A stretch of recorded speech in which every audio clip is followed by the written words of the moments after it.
जय हिंद दोस्तों, कैसे हैं आप सभी। उम्मीद करते होंगे अच्छे और स्वस्थ होंगे। पीसीएस पॉइंट पटना वाला में आप सबका हार्दिक अभिनंदन, स्वागत है। तो आपके बीच आज लेकर आ चुके हैं मॉडर्न हिस्ट्री का लेक्चर नंबर 4 और लेक्चर नंबर 4 में लेकर आए हैं आपके बीच 1857 के विद्रोह के बाद हम आगे बढ़ते हैं। तो देखते हैं राष्ट्रीय धार्मिक आंदोलन होते हैं सर। हाँ, और वह सही सुननी कि राष्ट्रीय धार्मिक आंदोलन होते हैं 1859 के बीच में, और राजा राम मोहन राय ईश्वर चंद्र विद्यासागर के नेतृत्व में इन्होंने धर्म को, सती प्रथा, विधवा प्रथा को, प्रचलन को खत्म करने के लिए बहुत कवायद की। उसी सिलसिले में हम जब आगे बढ़ते हैं तो एक सन आता है 1885, जिसमें कि राष्ट्रीय कांग्रेस की स्थापना होती है, और उसके साथ साथ उसमें एक नई राजनीति के रूप में पहल उभर के आती है, जिसकी हम आज चर्चा करेंगे। महान व्यक्तित्व ईश्वर चंद्र विद्यासागर के नेतृत्व में हम देखते हैं कि विधवा पुनः विवाह का क्या होता है, प्रचलन बढ़ता है, विधवा विवाह का विरोध किया जाता है, सती प्रथा को अंत किया जाता है। तमाम चीज़ों की हम आज चर्चा करेंगे, और पिछले क्लास में हम पढ़ चुके थे, और साथ ही साथ आज के अधिवेशन में, आज के सेशन में मुख्य बिंदु के स्रोत में देखा जाए तो उसका चर्चा होगा हमारा राष्ट्रीय कांग्रेस। और राष्ट्रीय कांग्रेस की कैसा अधिवेशन होता है, प्रथम अध्यक्ष कब बनते हैं, इसका नाम क्यों पड़ जाता है, किसके सुझाव दिया जाता है, साथ ही साथ इसका स्थापना करने का मुख्य उद्देश्य क्या रहता है, इन सब तमाम क्वेश्चनों के बीच हम आपके लेकर आए हैं। चलिए स्टार्ट करते हैं। सबसे पहले हम देखते हैं कि एक कवायद लगाई जाती है।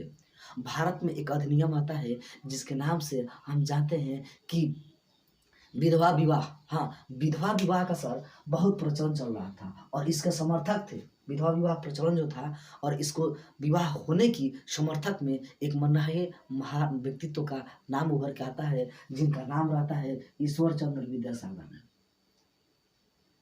ईश्वर चंद्र विद्यासागर इसका पुरजोर समर्थन दिया, और आता है रिजल्ट ये कि इन्होंने क्या किया कि लॉर्ड कैनिंग के द्वारा, लॉर्ड कैनिंग की सहायता से इन्होंने 26 जुलाई 1856 में इन्होंने क्या किया, तो 1856 में हिंदू विधवा विवाह पुनः एक्ट अधिनियम को लागू करवा दिया। और यहाँ तक कि इन्होंने यही काम नहीं किया, उन्होंने पहले सर्वप्रथम अपना शादी एक विधवा महिला से करते हैं, और इसका प्रचलन को, इसको खत्म करने की कवायद को अपने अंजाम देते हैं, शुरुआत करते हैं। यानी कि 26 जुलाई 1856 को हिंदू विवाह जो एक्ट था, बंधित हुई थी, इसको खत्म कर दिया जाता है, और यहाँ पे स्टार्ट होता है कि यहाँ पुनः विवाह होगा तो होगा। चलिए आगे बढ़ते हैं। तब एक नई अधिनियम होता है जिसका नाम रहता है शारदा एक्ट।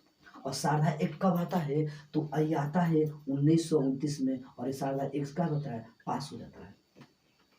बाल विवाह की बात किया जाए तो बाल विवाह तो 1872 में अधिनियम लागू हो गया था कि बाल विवाह का अपराध है, और 1872 में ये अधिनियम आता है। आगे बढ़ते हैं तो एक महान व्यक्तित्व आते हैं जिनका नाम होता है, जिनका संस्था होती है, जिनका नाम से हम जानते हैं कि थियोसॉफिकल सोसाइटी की स्थापना करते हैं। और कब करते हैं, 1875 ईस्वी में, 1875 में इसकी स्थापना करते हैं। और इसका स्थापना कहाँ पे, तो न्यूयॉर्क, यानी कहाँ पे, अमेरिका में करते हैं। 1875 में ब्लास्की में अल्काट के पास में स्थापना किया जाता है क्या, थियोसॉफिकल सोसाइटी की। लेकिन वही बात किया जाए कि अमेरिका में, न्यूयॉर्क में इसकी स्थापना होती है 1875 में, लेकिन भारत में इसका स्थापना श्रेय किसे दिया जाता है। और भारत में स्थापना की बात किया जाए तो 1882 में यहाँ पर स्थापना होती है। कहाँ पे, तो मद्रास के अंडयार में। और इसकी बात किया जाए, इसकी अध्यक्षता की बात किया जाए तो भारत में थियोसॉफिकल सोसाइटी की अध्यक्षता के रूप में एक आयरिश महिला, जिसका नाम होता है कि एनी बेसेंट। हाँ सर, एनी बेसेंट इसका अध्यक्ष होती हैं। और एनी बेसेंट क्या करती हैं कि आयरलैंड से आती हैं सर्वप्रथम कहाँ पे 1893 में 1893 में आती हैं और भारत में रहना प्रारंभ करती हैं। लेकिन जो थियोसॉफिकल सोसाइटी की बात किया जाए भारत में, इसने अध्यक्षता में 1907 में, हाँ कब 1907 में इनका क्या करते हैं स्थापना की बात किया जाता है और उनके नेतृत्व में स्थापना किया जाता है। आयरलैंड की महिला और आयरलैंड से हमारे देखा जाता है कि संविधान में क्या लिया जाता है आयरलैंड से, तो आयरलैंड से हम लेते हैं क्या राज्य के नीति निर्देश तत्व, ठीक। उसके साथ साथ हम देखते हैं एनी बेसेंट को आयरलैंड से ये सब चीजें होती, आयरलैंड की निवासी रहती हैं। आगे बढ़ते हैं तो एक चीज आता है जिनका नाम होता है इन्हीं के नेतृत्व में, किन के नेतृत्व में, यानी कि एनी बेसेंट के नेतृत्व में क्या किया जाता है, तो स्थापना किया जाता है सेंट्रल हिंदू कॉलेज की।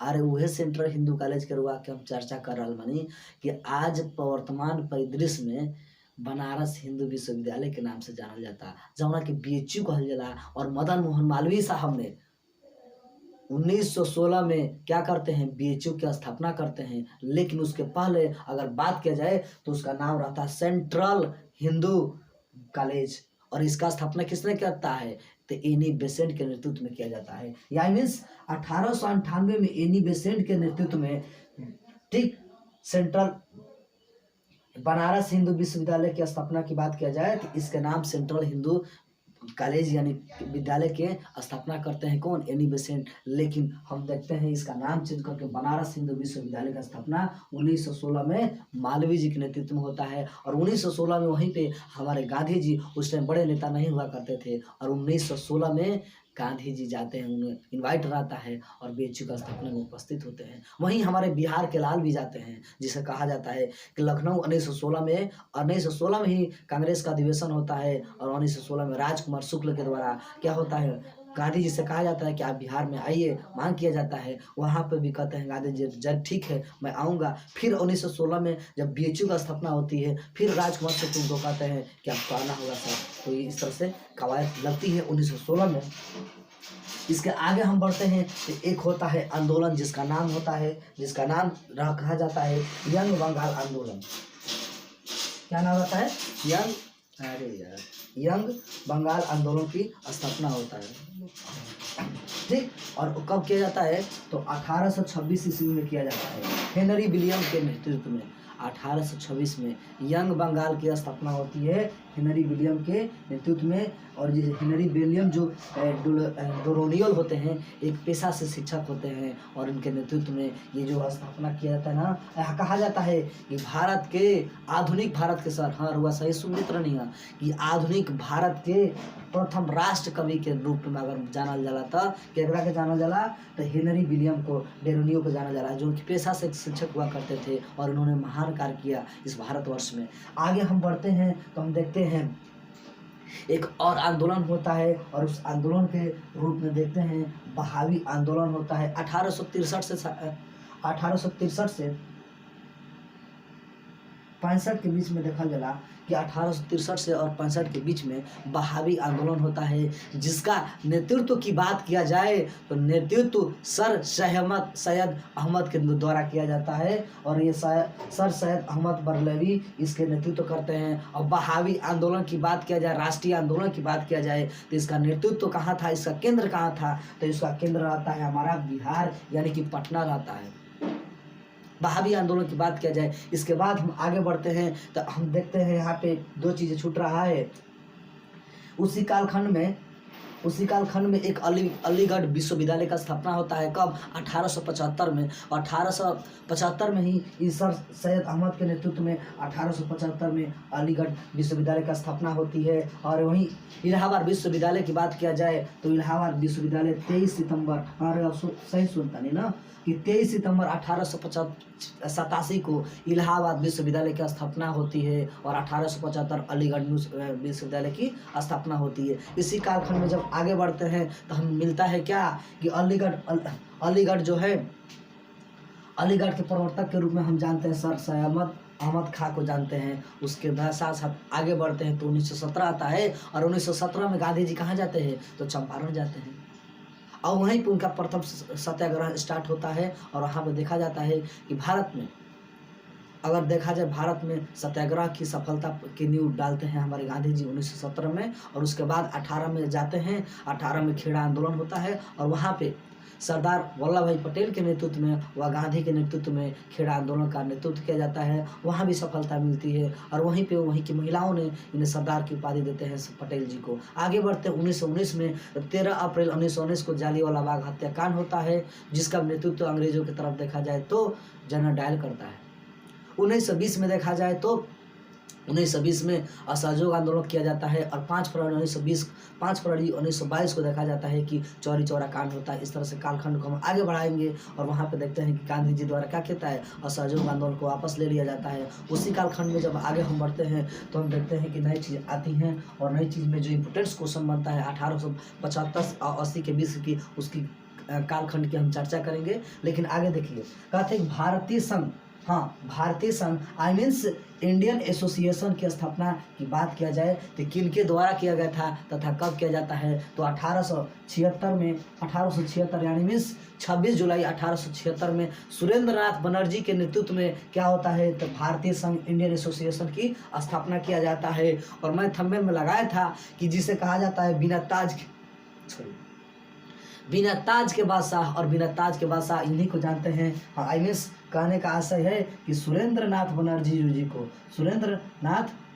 जी को क्या किया जाता है, तो बिना ताज के बादशाह के रूप में जाना जाता है। इन्होंने ही सबसे पहले क्या किया था कि आईसीएस की परीक्षा 1874 में पास किया था और यहाँ पे क्या किया जाता है, पास करने के बावजूद भी सुरेंद्र नाथ बनर्जी को शामिल नहीं किया जाता है एडमिनिस्ट्रेटिव में, यानी कि प्रशासनिक व्यवस्था में इनको शामिल नहीं किया जाता है सुरेंद्र नाथ बनर्जी को 1874 में ही। जब 74 में नहीं किया जाता तो 76 में वही इंडियन संघ की स्थापना करते हैं, किन के नेतृत्व में, तो ये सुरेंद्र नाथ बनर्जी करते हैं।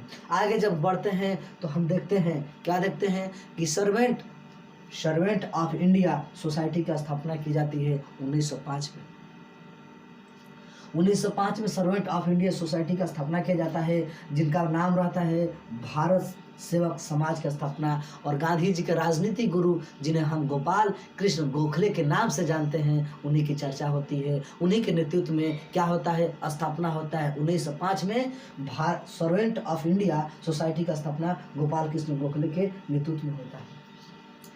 इसी के कालखंड में जब 1905 में देखते हैं तो 1905 का स्वदेशी आंदोलन, और स्वदेशी आंदोलन बंगाल में होता है। वहाँ पे देखते हैं कि विदेशी वस्त्रों का बहिष्कार किया जाता है, बंगाल विभाजन की बात होती है 1905 में देखा जाता है। और 1905 के दशक को देखते हुए और आगे बढ़ता है तो 1906 आता है। 1906 में क्या होता है कि 1906 में ये सब क्या करते हैं, भारत में जो हिंदू और मुस्लिम वर्ग रहते हैं, मुस्लिम अपने क्या करती हैं, एक नए राष्ट्र के लिए, अपने नए राष्ट्र के निर्माण के लिए या क्या करते हैं, विरोध करने लगते हैं। और 1906 में एक नया पार्टी का गठन करते हैं जिनका नाम रहता है मुस्लिम लीग। मुस्लिम लीग पार्टी के नाम रहेला और उसके सर आगा खान के नेतृत्व में मुस्लिम लीग की स्थापना होती है। आगे जब हम बढ़ते हैं तो 1907 आता है और 1907 का घटनाक्रम एक आता है, क्या चीज़ कि कांग्रेस के ही नेता आपस में लड़ बैठते हैं और कांग्रेस के नेता ही आपस में क्या करते हैं, 1907 में ब्रेकअप कर लेते हैं, यानी कि उसमें अलग हो जाते हैं, दो कालखंडों में बढ़ जाता है। लेकिन इसके पहले कांग्रेस की स्थापना की बात कैसे की जाती है, स्थापना कैसे होती है, किसके नेतृत्व में होता है, इसका नामकरण किसने दिया, इसने क्यों इसका पार्टी बनाया, इसका कालखंड हम पहले जानने का प्रयास करेंगे। चलिए आइए स्टार्ट करते हैं। यहाँ पे देखा जाता है कि कांग्रेस की स्थापना की बात किया जाए तो 28 सितंबर की दिन रहती है और 28 सितंबर 1885 में 1885 में क्या होता है कि ह्यूम डॉक्ट्रिन के शासनकाल में, जो डॉक्ट्रिन के शासनकाल में एक आईसीएस अधिकारी रहता है और एक क्या करता है,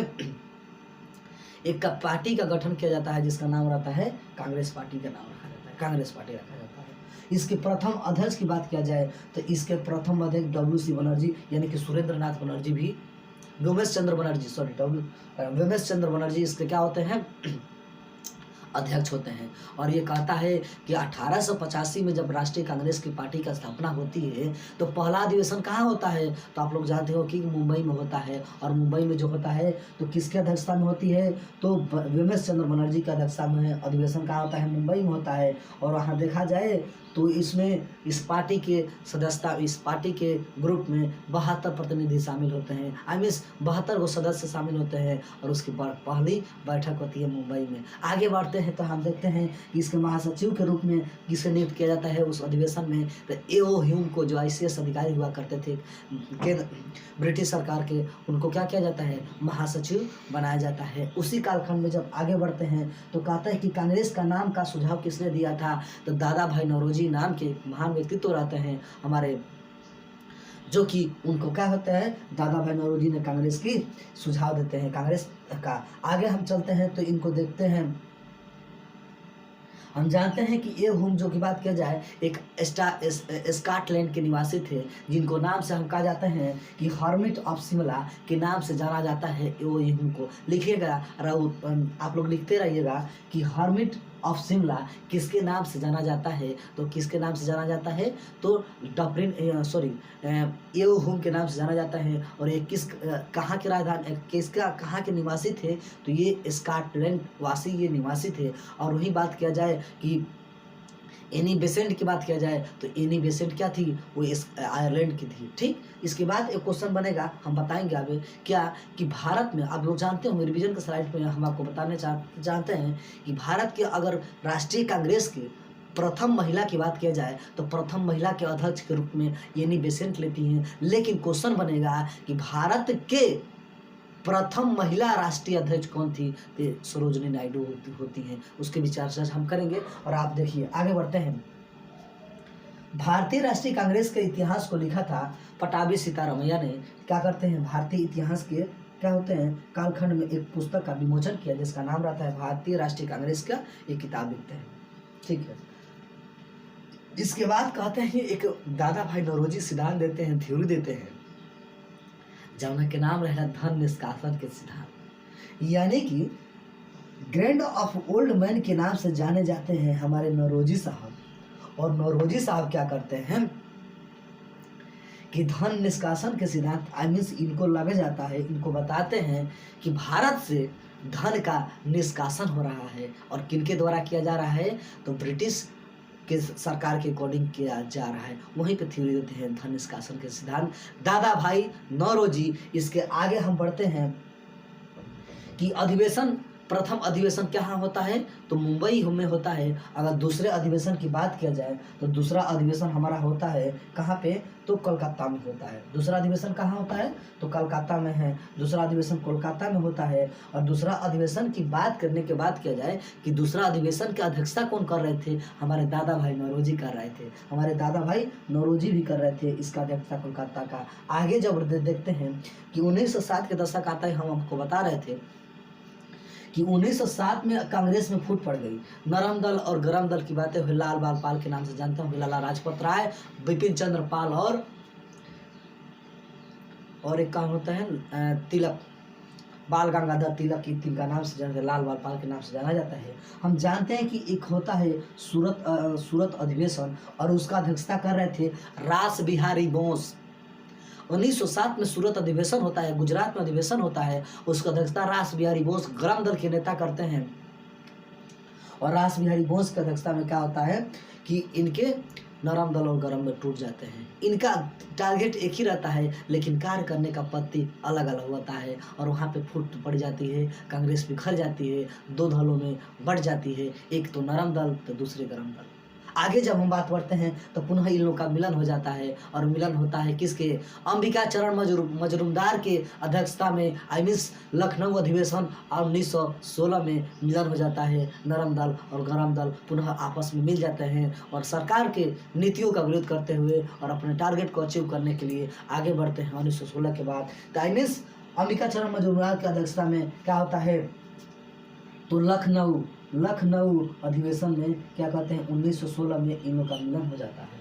अब इसके बाद देखते हैं कि जब विभाजन होता है 1907 में, तो भारत का वायसराय कौन रहता है, तो मिंटो द्वितीय रहता है। लार्ड नहीं, लार्ड मिंटो सेकंड का आता है, लेकिन मिंटो याद करिए कि मिंटो हम लार्ड नहीं लगाते हैं। तो मिंटो सेकंड क्या करता है, उस टाइम भारत का वायसराय का है तो राष्ट्रपति के रूप में कार्य करता है। आगे जब हम बात करते हैं कहता है कि कांग्रेस के प्रथम अध्यक्ष अध्यक्ष की बात किया जाए कि कांग्रेस के प्रथम अध्यक्ष कौन बनता है, तो जॉर्ज यूलो को कैसे हुआ भुला सकता नहीं, लेकिन भुला सकत। तो जॉर्ज यूलो जो रहता है कि कांग्रेस के प्रथम अध्यक्षता करता है, और कांग्रेस के अंग्रेज अधिकारी पहला रहता है जो कि अध्यक्षता करता है। अगर वहीं बात किया जाए कि कांग्रेस के मुस्लिम तरफ से प्रथम मुसलमान कौन होते हैं जिनका अध्यक्षता करते हैं कांग्रेस पार्टी का, तो वो हो रहते हैं हमारे बदरुद्दीन तैयब जी। रवा साइंस सुनिए, बदरुद्दीन तैयब जी रहते हैं और इसका अध्यक्षता करते हैं, राइट। चलिए इसके बाद कालखंड को आगे हम बढ़ाने का प्रयास करेंगे, और उस कालखंड में जैसे कि हम चर्चा कर रहे थे कि चौरी चौरा हत्याकांड होती है, गांधी जी के नेतृत्व में असहयोग आंदोलन होता है, इसकी कालखंड को हम आगे बढ़ाएंगे। आप लोग स्क्रीनशॉट मार लीजिए, इसको मिटाने का प्रयास करेंगे और आप लोग स्क्रीनशॉट मार लीजिए, आगे हम बताते हैं।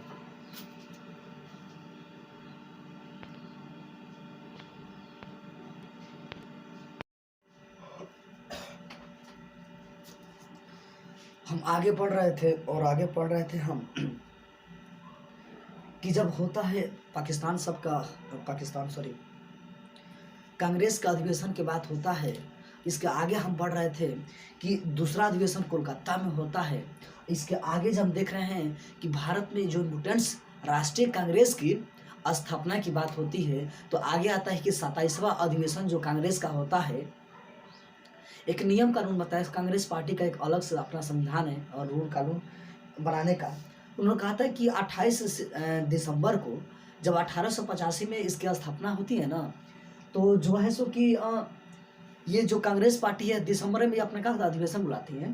तो कहता है कि 27वां अधिवेशन जो हुआ था किसकी अध्यक्षता में हुआ था तथा कहाँ हुआ था, तो ये हुआ था बांकीपुर में।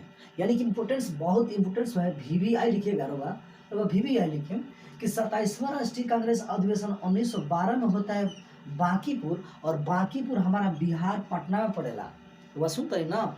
और केकरा अध्यक्षता में भय रहे, तो अध्यक्षता भय रहे आर्य मधुरकर के अध्यक्षता में, RL मधुरकर की अध्यक्षता में बांकीपुर अधिवेशन कांग्रेस का 1912 में होता है।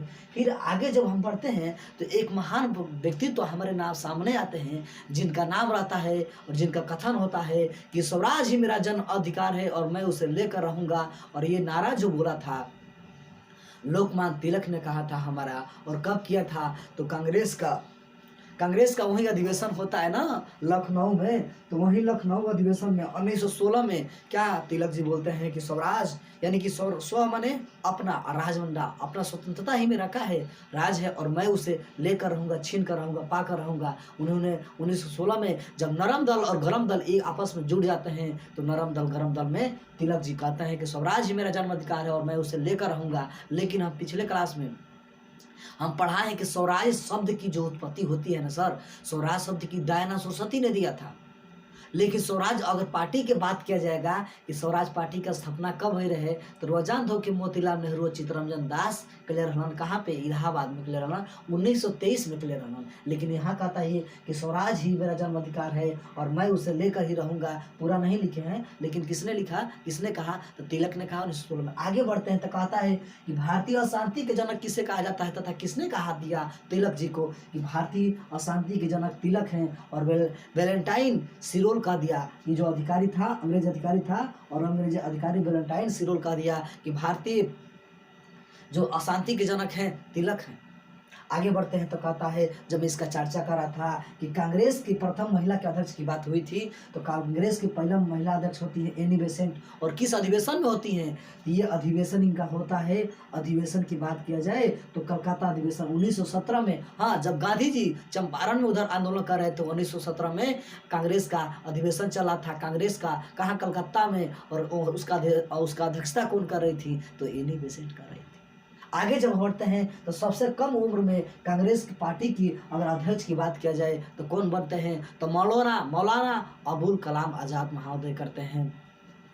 और कब करते हैं, तो ये करते हैं 1923 में करते हैं। यानी कि सबसे कम उम्र में ये अध्यक्ष पद की नेतृत्व संभाली कांग्रेस के 1913 में किन? तो मौलाना अब्दुल कलाम आज़ाद जी। आगे बढ़ते हैं मौलाना अब्दुल कलाम के बाद जी, तो भारत के जो कांग्रेस के प्रथम महिला अध्यक्ष की बात किया जाए भारत के, तो वो बनती है सरोजिनी नायडू। और सरोजिनी नायडू कहाँ अधिवेशन बनती हैं? तो ये अधिवेशन होता है इनका कानपुर में। और कानपुर में कब होता है? तो 1925 में होता है। क्यों? क्योंकि 1924 में कांग्रेस पार्टी की एक अध्यक्षता करते हैं कौन? तो सबसे पहले गांधी जी। देखा जाता है कि गांधी जी मात्र एक ही अध्यक्षता करते हैं, अधिवेशन करते हैं। उसका अधिवेशन करते हैं बेलगांव में करते हैं, और बेलगांव 1924 में करते हैं। और उसके बाद क्या करते हैं? वो अध्यक्ष पद से नहीं रहते हैं। उसके बाद 25 में अधिवेशन होता है किसका? तो कानपुर में अधिवेशन होता है कांग्रेस का, और उसका नेतृत्व संभालती है हमारी सरोजिनी नायडू जी करती हैं। आगे जब हम बढ़ते हैं तो पूर्ण स्वराज की बात मैं जो हमेशा कहता रहता हूँ कि पूर्ण स्वराज की स्वतंत्रता, देश की पहली स्वतंत्रता मनाई जाती है 26 जनवरी 1930 को लाहौर के कहाँ पे? रावी नदी के तट पर। किसकी अध्यक्षता में? कांग्रेस की। तो नेहरू की अध्यक्षता में कब मनाई जाती है? 1929 में मनाया जाता है। और उसका नेतृत्व कौन कर रहे थे? इसका अधिवेशन कब कर रहे थे? तो नेहरू जी अध्यक्षता कर रहे थे। और पूर्ण स्वराज की मांग किया जाता है कब? तो 26 जनवरी 1930 की बात होती है कि नवंबर दिसंबर में इसकी पार्टी होता है, तो 1930 में कहा जाता है। लेकिन पूर्ण स्वराज की बात किया जाए तो 29 में कहेगा। लेकिन अगर कहेगा ऑप्शन में दिया रहेगा 26 जनवरी 1930, तो मानेगा 26 जनवरी 1930।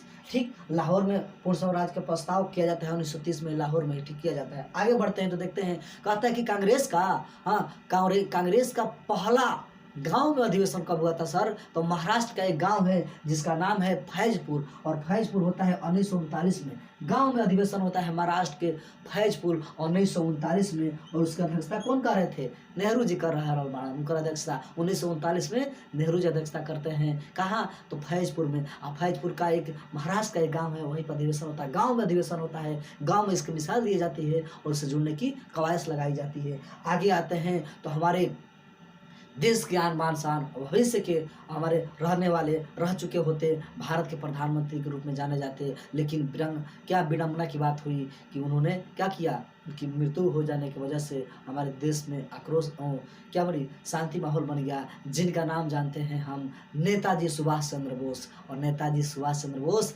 अधिवेशन करते हैं। कहाँ अधिवेशन करते हैं? तो वे कहते हैं हरिपुरा अधिवेशन करते हैं। 1929 में अधिवेशन करते हैं और उसका अध्यक्षता भी करते हैं। लेकिन यहाँ पे कांग्रेस के बीच नरम दल और गरम दल के बीच में जो चल रही थी अनबने, उनको सहा नहीं गया। और वो कहें कि इस तरह से हम पार्टी में रह के कार्य नहीं कर सकते हैं। और वो भी अध्यक्ष पद पर उन्होंने इस्तीफा दे दिया, त्याग पत्र दिया 1938 में। कहाँ पे? तो हरिपुरा अधिवेशन में। उसके बाद कांग्रेस पार्टी के अध्यक्षता के रूप में कमान संभाले जाते हैं हमारे बिहार के लाल।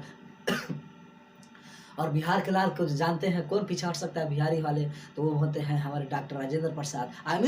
1939 में डॉक्टर राजेंद्र प्रसाद महोदय क्या करते हैं? तो डॉक्टर राजेंद्र प्रसाद महोदय इसके अध्यक्ष बनते हैं और कमाल संभालते हैं। बात यहीं नहीं खत्म होती है, बात 1940 की आती है। और सर्वप्रथम इधर एक भारत का आज़ादी दिलाने की कवायद लगा जा रही थी, प्रयास किया जा रहा था, संघर्ष किया जा रहा था। तब तक उधर क्या कहा जाए, उधर उनका जो पतन के कगार पर पहुंच चुकी थी वहीं पाकिस्तान।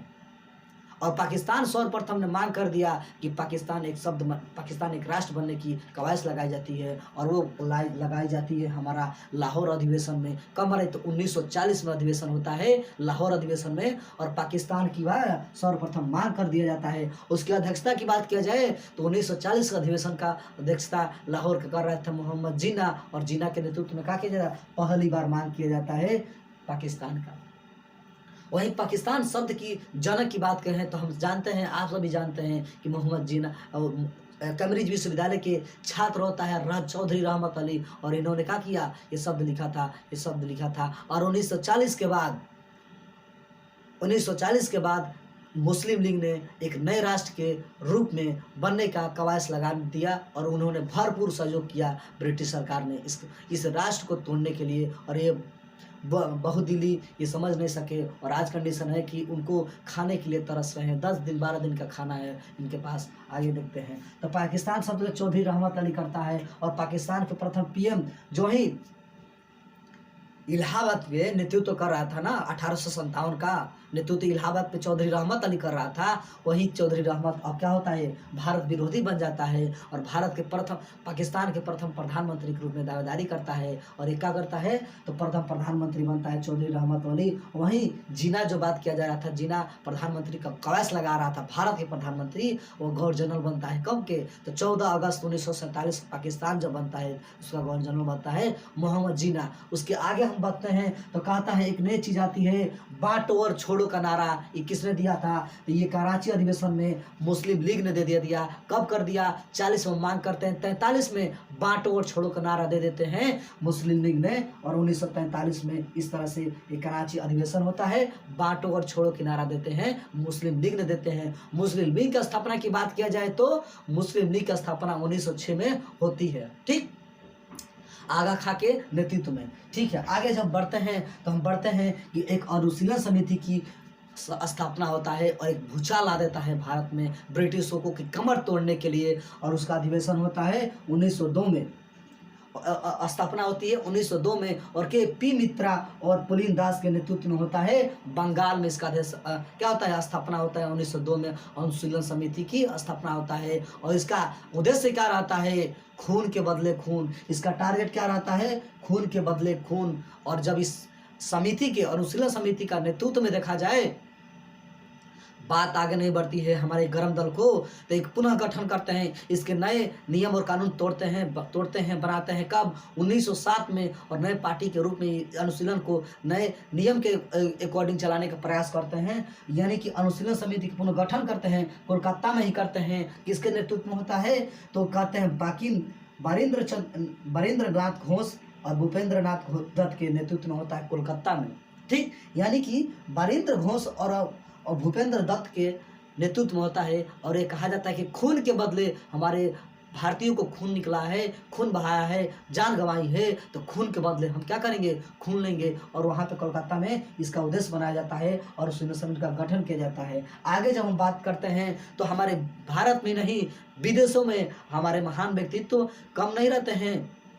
विदेशों में क्या होता है, तो यहाँ देखते हैं कि लंदन में कृष्ण वर्मा जी महोदय, यानी कि श्याम कृष्ण वर्मा जी 1905 में जब वहाँ पे स्वदेशी आंदोलन चल रहा था बंगाल में और विदेशी वस्त्र को क्या बहिष्कार किया जा रहा था, वहाँ पे लंदन में श्याम कृष्ण वर्मा जी क्या करते हैं, तो इंडियन होम रूल की स्थापना करते हैं।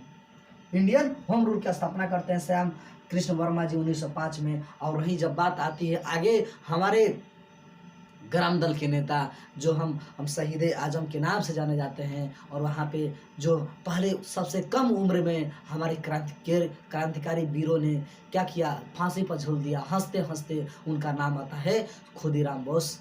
और उनके कारण क्या रहता है, टारगेट रहता है कि मुजफ्फरपुर बम ब्लास्ट होता है, कांड होता है, और उसमें किंग्सफोर्ड की हत्या का प्रयास किया जाता है, लेकिन वो मारा नहीं जाता, लेकिन वहाँ उसकी जगह दूसरे महिलाओं को क्या हत्या हो जाती है, मृत्यु हो जाती है। और उन्हीं में क्या होता है कि खुदीराम बोस और प्रफुल्ल चाकी ने इसके नेतृत्व में ये काम किया जाता है 1908 में ही। लेकिन विडम्बना की बात होती है कि प्रफुल्ल चाकी खुद को गोली मार लेते हैं, अपने क्या करते हैं, कहते हैं फांसी पर न झूलने से अच्छा है कि खुद को गोली मार लें। और इसके बाद ये प्रफुल्ल चाकी तो हट जाते हैं, लेकिन मर जाते हैं। लेकिन खुदीराम बोस सबसे कम उम्र में ही 11 अगस्त 1908 में फांसी के फंदे पर इन्हें लटका दिया जाता है ब्रिटिश सरकार के द्वारा। उसके बाद आगे जाते हैं तो एक पार्टी का गठन किया जाता है अंग्रेजों को कमर तोड़ने हेतु। यानी मीन्स 1924 में सचिंद्र नाथ सन्याल और साथ ही राम प्रसाद बिस्म और चंद्रशेखर आज़ाद के बीच में 1924 में कानपुर में एक पार्टी का स्थापना की जाती है। उनका टारगेट अचीव किया जाता है। और वहीं पर राम प्रसाद बिस्म कहते हैं, लिखते हैं नारा कि सरफरोशी की तमन्ना अब हमारे दिल में है। इस तरह से नारा को आगे बढ़ाते हैं। नेक्स्ट क्लास के रूप में देखा जाए तो आगे आएंगे काकोरी कांड एक्शन प्लान के नाम से वर्तमान परिदृश्य में देखा जाए तो एग्जाम्स के लिए आपके लिए बहुत इंपॉर्टेंस होगा ही। आगे हम पढ़ने के प्रयास करेंगे कि भगत सिंह की जो कार्यक्रम